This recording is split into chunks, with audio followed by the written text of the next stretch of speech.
Welcome, in front of me is ASUS Chromebook C434, and in this video I will show you how to copy and paste files on this laptop.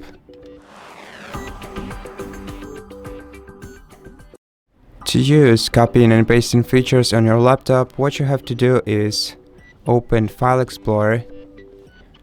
Then let's go to, for example, Downloads folder.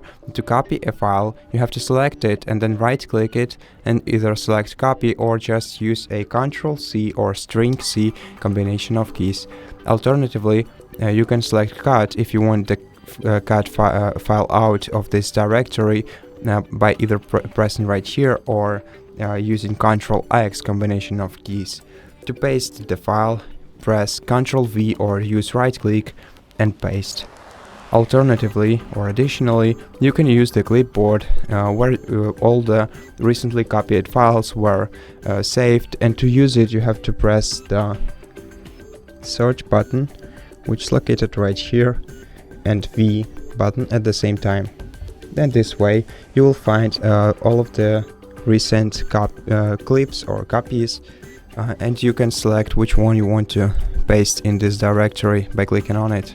And as you can see, if you paste the file, the same file into the same directory, it gets indicated by an additional number of the copy.